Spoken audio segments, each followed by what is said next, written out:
My husband told me to pack my things. He didn't shout. Daniel never shouted. He preferred the calm voice he used in business meetings. The one that made people feel small without raising the volume. Take what's yours, he said, leaning against the kitchen counter. And be gone by tonight. I stood there for a second, holding a mug of coffee that had already gone cold. Behind him, standing near the living room entrance, was a woman I had never seen before. Tall, perfect hair. Too much confidence for someone standing in another woman's house. She crossed her arms and looked around the room like she was already imagining new furniture. My things? I asked quietly. Daniel nodded. Clothes. Personal items. That's it, the woman smirked. Daniel didn't even look at her. He was looking at me the way someone looks at an inconvenience that needs to be cleared out. I've already filed the divorce paperwork, he added casually. You'll receive the documents tomorrow. For a moment I thought this was some kind of cruel joke. We had been married 8 years. 8 years of mortgage payments. 8 years of shared holidays. 8 years of building what I thought was a life, and now he was standing in our kitchen like a landlord evicting a tenant. Daniel, I said slowly. This is her house. He laughed, not loudly. Just a short, dismissive laugh. No, he said. This is my house. The woman behind him tilted her head slightly, studying me like she was waiting for the inevitable meltdown.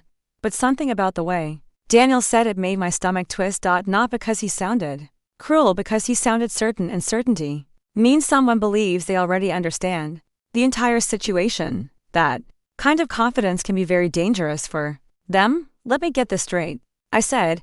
You brought your girlfriend into my home to tell me to leave. Daniel sighed.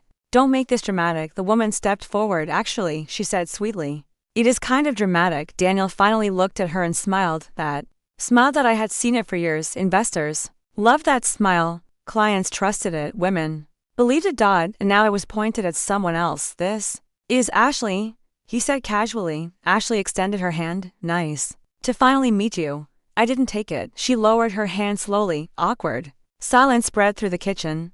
Daniel rubbed his temples, like he was dealing with an annoying delay in a meeting. Look, he said. I don't want this to get ugly. Then he gestured toward the hallway. Just take your stuff. Ashley leaned against the counter. We're repainting the bedroom. Anyway, she added. I looked at Daniel. Is she moving in tonight? Why wait?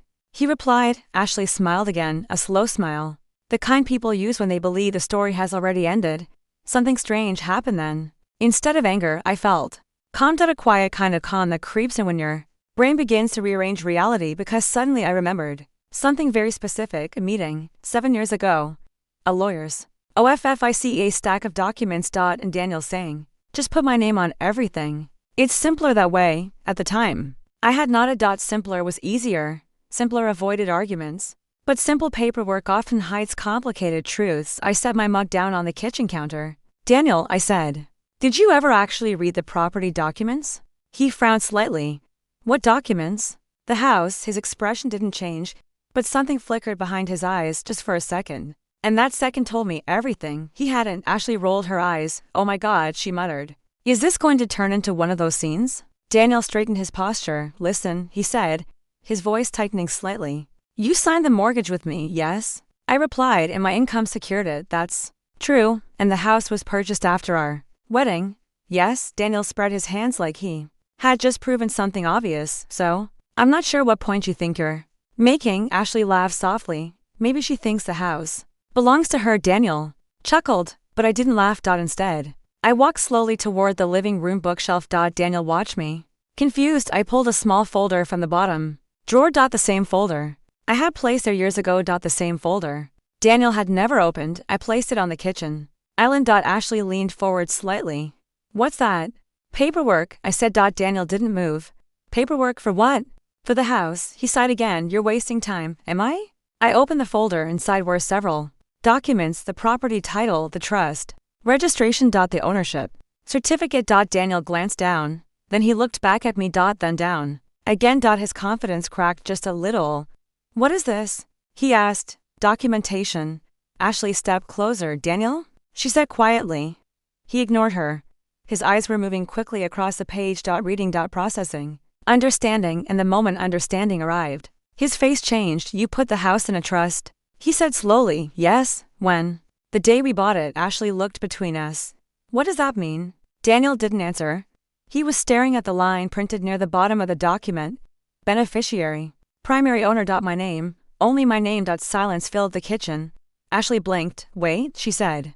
Hold on. She looked at Daniel. Daniel? He didn't respond. He was still staring at the document. This says the property belongs to the trust. He muttered. Double quotes. Yes, and you're the beneficiary. Yes, Ashley? Frowned. Okay, but that still means he owns it too, right? Daniel slowly lifted his head. No, he said. Quietly. Ashley laughed. Nervously. That's not funny. Daniel swallowed. It's not supposed to be. Ashley's smile disappeared. What are you saying? Daniel looked at me. His voice was suddenly much quieter than before. You own the house. I nodded. Double quotes. Yes. Ashley stared at him. Then at me. Then back at Daniel. You told me this was your house. Daniel didn't answer because, for the first time since walking into that kitchen, he realized something. The story he thought he was controlling had never actually belonged to him, and that was the moment everything began to change.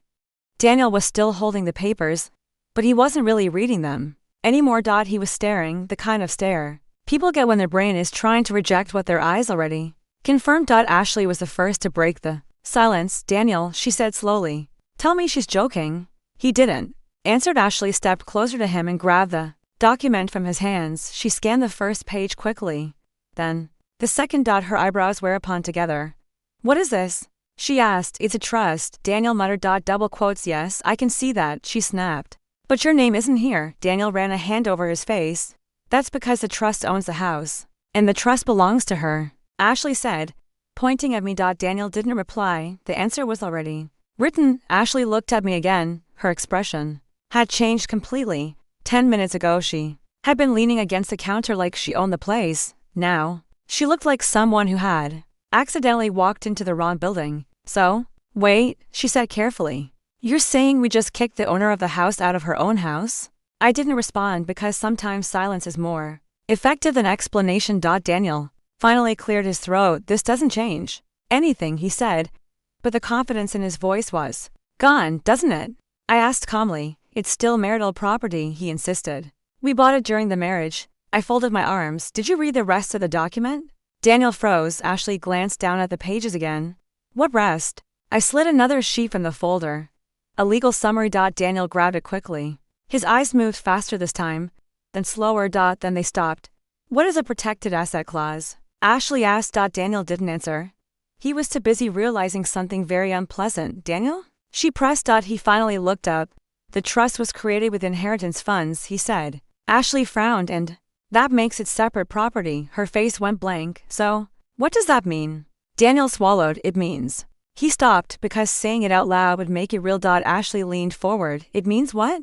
Daniel exhaled slowly. It means the house isn't part of the divorce. Ashley stared at him. Then she looked around the kitchen. Again. The marble counters, the hardwood floors, the tall windows looking out over the neighborhood. This whole house? She asked quietly. Daniel nodded. Double quotes. Yes. Ashley turned toward me. Her expression had lost all of its earlier arrogance. You knew this? She asked. Yes, and you didn't say anything? You didn't ask. Daniel suddenly straightened his posture. This doesn't matter, he said quickly. Both Ashley and I looked at him. It doesn't? I asked. No, he said firmly. Because we're getting divorced, that's correct, and during the divorce proceedings we can still negotiate living arrangements. Ashley's relief was immediate. Oh, thank God, she said.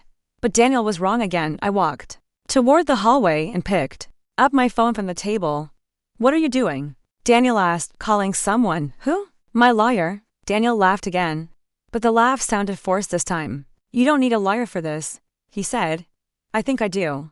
Ashley shifted nervously beside him. Daniel, she whispered. Relax, he said to her, but his voice was tight now. Very tight. I put the phone on speaker. After 2 rings, a calm voice answered. Hello? Hi, Robert, I said. It's me. Good evening, he replied. Everything all right? I glanced at Daniel. Actually, I have a quick question. Daniel crossed his arms. Ashley watched him. What's the question? Robert asked. If the owner of a house asks someone to leave their property, how long do they legally have to comply? Daniel's head snapped toward me. Ashley blinked. Robert didn't hesitate. If they are not tenants and have no lease agreement, they must leave immediately. Ashley slowly turned to Daniel. Daniel. Robert continued. Why? Is someone refusing to leave? I smiled slightly. To people. Actually, the silence in the kitchen felt heavier than before. Daniel's jaw tightened. You're not serious, he said. I'm very serious. Ashley stepped back slightly. Daniel. Maybe we should just, no. He snapped. He turned to me. You're not calling the police over a misunderstanding. Misunderstanding? I repeated, you know exactly what I mean. Yes, I said calmly, I do. Ashley looked from him to me again. Daniel, she said quietly. Maybe we should go. Daniel didn't move. Instead, he stared at me like he was trying to force reality to change. This is ridiculous, he said. You're overreacting. I tilted my head. Am I? Yes, you brought another woman into my house and told me to leave. That was before we clarified the paperwork, and now the paperwork is clarified. Ashley exhaled slowly. Daniel. She owns the house for the first time that evening. Daniel looked uncertain. Not angry, not arrogant, just uncertain because he was finally starting to understand something. The power dynamic in the room had shifted. Completely. Ashley moved closer to the door. I think we should go, she said again. Daniel looked at her. Then at the house. Then at the papers. And for a brief moment, I saw something I had never seen on his face before. Fear. But Daniel Carter had built his entire life on refusing to back down. And men like him rarely accept defeat quietly. Instead, he took a slow step toward me. You really want to do this? He asked. I didn't start this. You're about to regret it. I met his eyes. No. I said softly. I don't think I will. Ashley grabbed Daniel's arm. Let's go, she whispered urgently. He pulled his arm away. But not because he was confident, because he was thinking, and Daniel only became dangerous when he started thinking about how to regain control. The problem for him was simple. Control had already left the room and it wasn't coming back, and what Daniel didn't realize yet was that losing the house was only the beginning, because the next phone call I was about to make was going to cost him something far more important than real estate. Daniel was still standing in the middle of the kitchen. For a man who had spent his entire career controlling rooms, he suddenly looked like someone who had lost the script. Ashley kept glancing between us. You said the house was yours, she told him quietly. Daniel ignored her. His eyes were fixed on me now. You're trying to embarrass me, he said. No, I replied calmly. You're doing that yourself. Ashley shifted uncomfortably. Daniel, seriously, maybe we should go somewhere else and figure this out. He still didn't move. For years, Daniel had been the kind of man who solved problems by pushing harder. More pressure. More control, more confidence. But the problem with pressure is that sometimes it exposes cracks instead of fixing them, and tonight, those cracks were starting to show. My phone was still on the counter. Robert was still on the line. Do you want me to contact someone? He asked. Daniel immediately stepped forward. Hang up the phone. I didn't move. Robert's voice came again. Is everything all right? Daniel pointed at the phone. Hang it up. Ashley stepped between us slightly. Daniel, she said nervously. This is getting ridiculous. Robert spoke again. If you feel unsafe, you should contact the authorities. Daniel laughed bitterly. Oh, please. He leaned closer to the phone. Robert, is it? He said, yes, this is a private family matter. Robert didn't respond for a moment. Then he said calmly, sir, if you are currently inside property that legally belongs to my client and she has asked you to leave, you should probably do that. Ashley's head slowly turned toward Daniel. Daniel's face went red. You called your lawyer before tonight? He asked. No, I said. I just happened to have a lawyer. Ashley exhaled slowly. Daniel, this is insane. He turned toward her. Stop panicking. I'm not panicking, she said. I'm realizing something. And what's that? She folded her arms. You told me you were getting the house. Daniel didn't answer. You told me the divorce was already settled. Still nothing. You told me she signed everything away. Daniel slammed his hand on the counter. Because that's what I believed. Ashley stared at him. Believed? Yes. Her voice dropped. You didn't check? Daniel didn't respond because the answer was obvious. I finally picked up the phone again. Robert, I said. Yes? Could you stay on the line for a few minutes? Of course. Daniel rubbed his temples. You're being dramatic. I'm being careful. Ashley slowly walked toward the living room window. She looked outside for a long moment, then she turned back toward Daniel. There's something else you should probably explain, she said. Daniel frowned. What now? Ashley held up her phone. I just checked something. What? The address. Daniel looked confused and Ashley's voice was quieter now. You told me you bought this house 3 years ago. Yes. But according to the property records, it was purchased 8 years ago. Daniel didn't say anything. Ashley's eyes narrowed. That's before we even met. Daniel looked away. And that was when Ashley realized something much bigger than the house. You lied, she said. Daniel shook his head. It's not like that. Then what is it like? You wouldn't understand. Ashley laughed. but there was no humor in it. Oh, I understand perfectly. She pointed at the documents on the counter. You told me she was just your ex. You told me she didn't matter. You told me she signed everything away. Daniel clenched his jaw.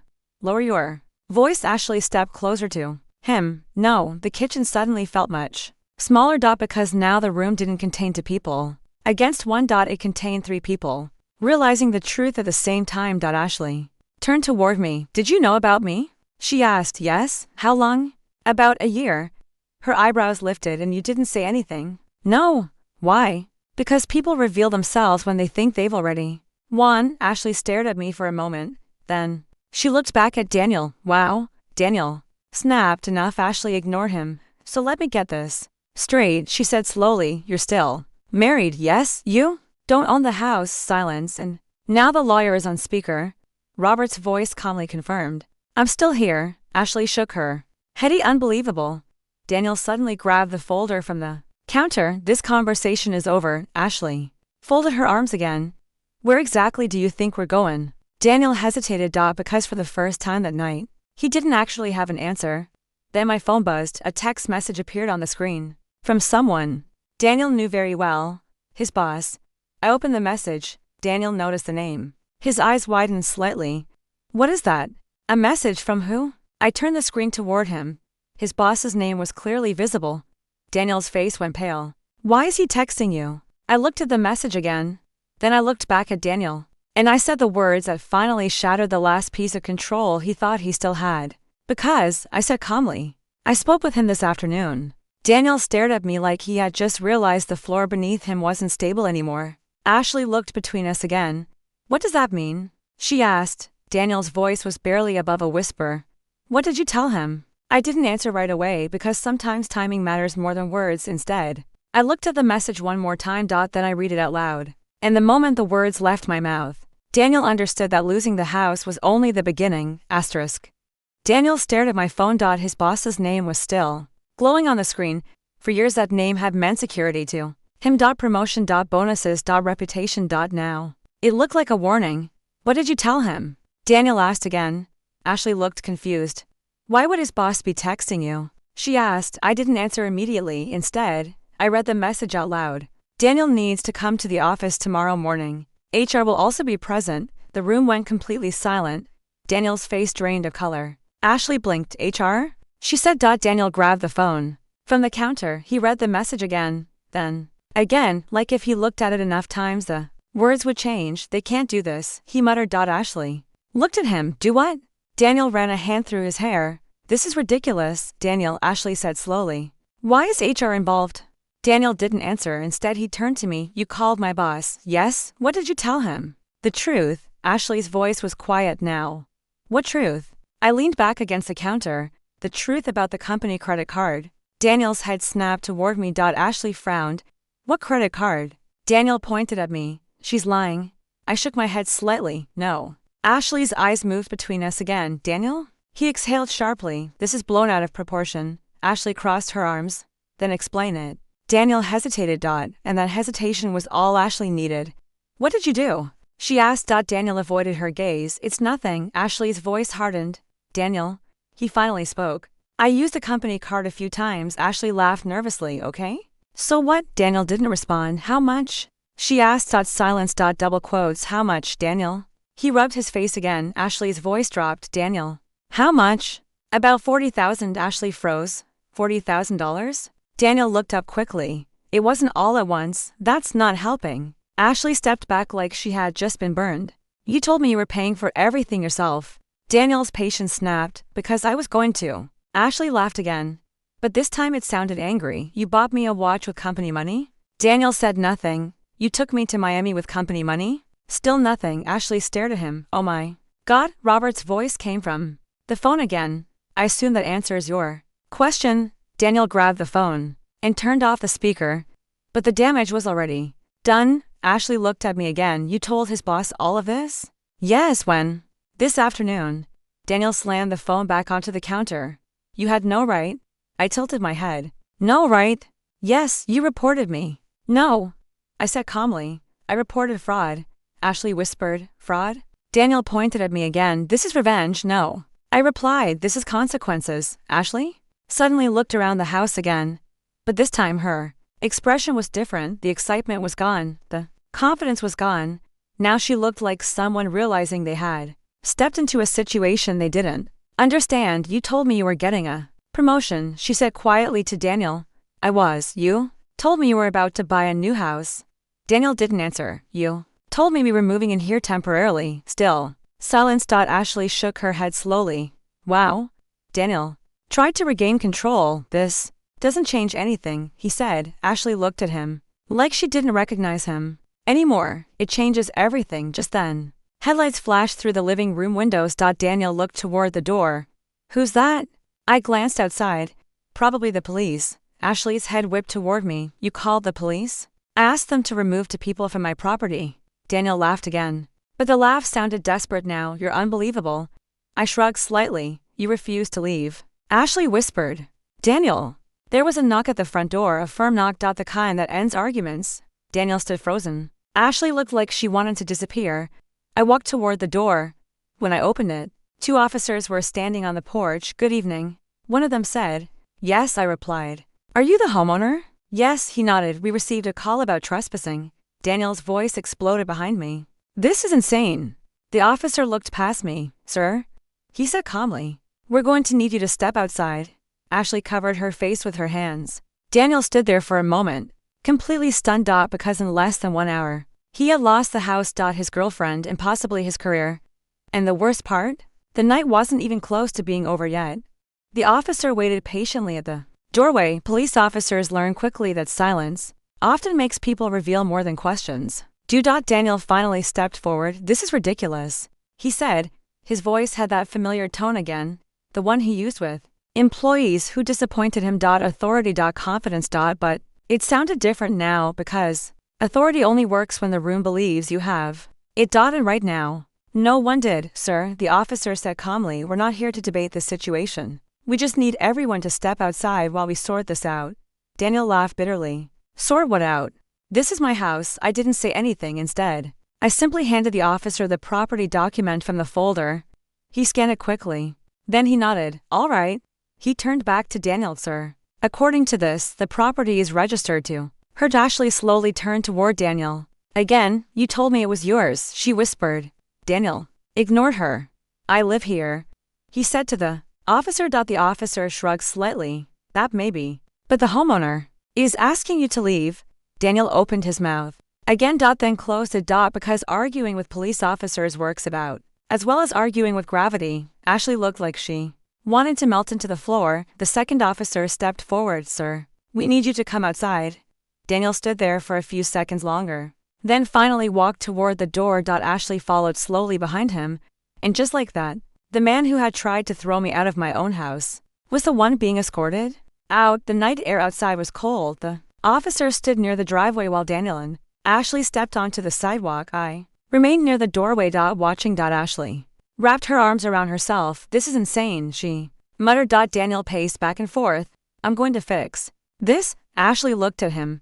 How? Daniel didn't answer. Instead, he pulled out his phone. He started typing quickly, probably texting his lawyer, maybe his boss. Maybe both. But the problem with damage control is timing, and Daniel had already lost the timing. Ashley suddenly spoke again. You said you were making 6 figures. Daniel stopped typing. I am. Then why did you use the company card? He hesitated. Ashley's eyes narrowed. Daniel, it was temporary. For what? Cash flow. Ashley stared at him. You're kidding. Daniel's patience snapped again. I said I'll fix it. Ashley shook her head slowly. No. What? You won't. Daniel frowned. What does that mean? Ashley took a step back. It means I'm not dealing with this. Daniel blinked. What? You told me you own the house. I thought I did. You told me the divorce was basically done. It is. You told me you were about to get promoted. Daniel hesitated again. Ashley's face hardened. Oh my God. Daniel looked at her. What? You're not getting promoted, are you? He didn't answer. Ashley let out a long breath. Unbelievable. The officers were still standing nearby. Watching. Waiting. Daniel noticed Ashley backing away. Where are you going? She pointed toward her car parked down the street. I'm leaving. You're serious? Yes, you're abandoning me right now? Ashley laughed bitterly. You brought me here. Daniel stared at her. You said you were starting a new life tonight. Ashley shrugged. Well, this isn't exactly what I imagined. Daniel stepped closer to her. You can't just walk away. Ashley met his eyes. I absolutely can. Then she said the one sentence that finally destroyed the last piece of Daniel's confidence. You lied about everything. Daniel's mouth opened, but no words came out. Ashley turned around and started walking toward her car. Daniel called after her. Ashley. She didn't stop. Ashley. Her car door slammed. The engine started. And within seconds, she drove away, leaving Daniel standing alone on the sidewalk. The officers looked at him. Then one of them turned to me. Do you want him formally trespassed from the property? Daniel looked at me immediately for the first time that night. He looked desperate, not angry, not arrogant, desperate. Don't do that, he said quietly. I studied him for a moment. This was the same man who had stood in my kitchen an hour earlier telling me to pack my things. The same man who believed the house belonged to him. The same man who thought the entire story was already finished. And now he was standing outside in the dark. Alone. With no house. No girlfriend. And probably no job tomorrow morning. I looked at the officer. No, I said calmly. That won't be necessary. Daniel exhaled. Relief flooded across his face. The officer nodded. All right. But sir, he added, turning to Daniel, you need to leave the property tonight.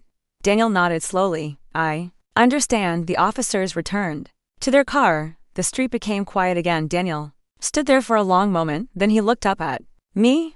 I didn't think it would end like this, he said. I leaned lightly against the doorway. Neither did I. Daniel rubbed the back of his neck. So what happens now? I looked at him, and I answered honestly. Now you figure out where you're going to sleep tonight. He gave a small, tired laugh. You're really not going to let me stay? I shook my head. No. Daniel nodded slowly. Then he looked around the neighborhood, like someone who had suddenly realized he had nowhere to go. Finally, he picked up his bag from the sidewalk.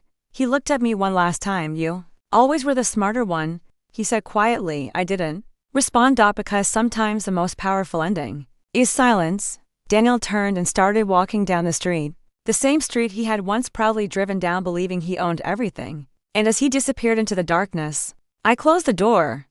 The house felt different after the door closed. Not quieter. Just different.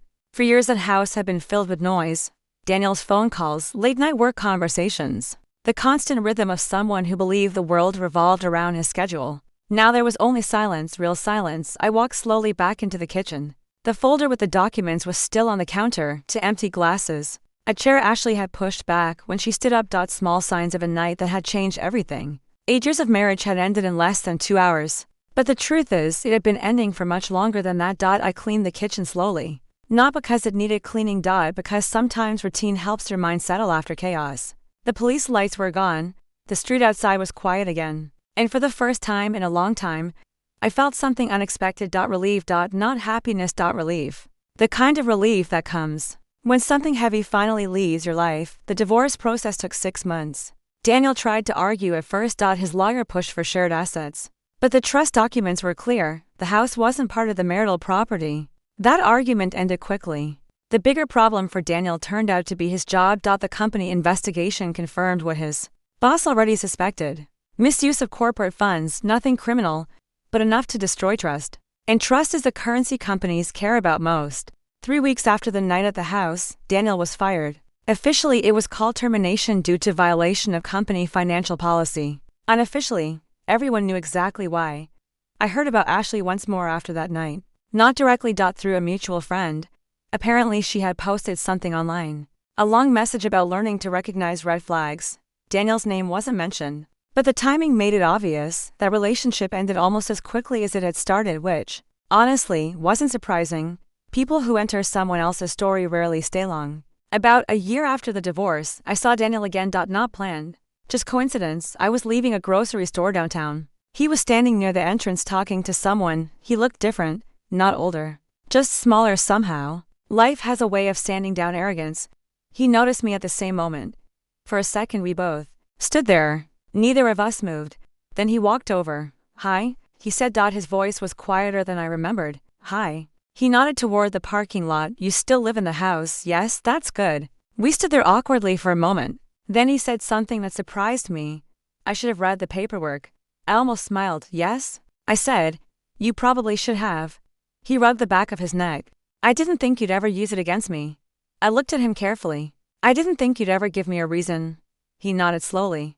There wasn't really anything else to say. Some conversations end long before the words do. Daniel left a moment later. I watched him walk across the parking lot.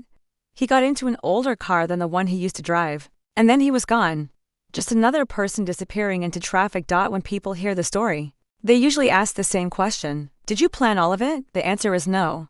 I didn't plan revenge. I didn't plan a dramatic ending. I planned protection. The trust wasn't created to trap Daniel. It was created because my father once told me something important. He said, never build a life where someone else can erase you. At the time, I thought he meant business. Investments. Legal protection. But what he really meant was something deeper. Balance. Respect. Security. Because relationships are strongest when both people stand on equal ground.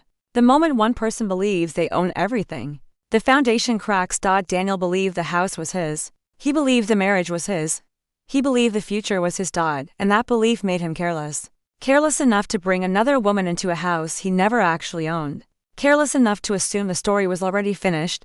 But the thing about stories is they rarely end where someone expects. Sometimes a person who looks like they're losing is simply waiting for the truth to appear. That night Daniel told me to pack my things. He thought he was closing a chapter. What he didn't realize was that he was opening the final one. And when the truth finally arrived, the only person leaving the house was him. If you've ever been underestimated, if someone ever treated you like you were powerless, remember something simple. Power isn't loud. Power doesn't scream. Power doesn't need to prove itself. Sometimes power is just knowing the truth and waiting for the moment it reveals itself. The house is quiet now, but it's a peaceful kind of quiet. And every time I walk through the front door, I'm reminded of something important. It was never about the house. It was about knowing that my life was always mine.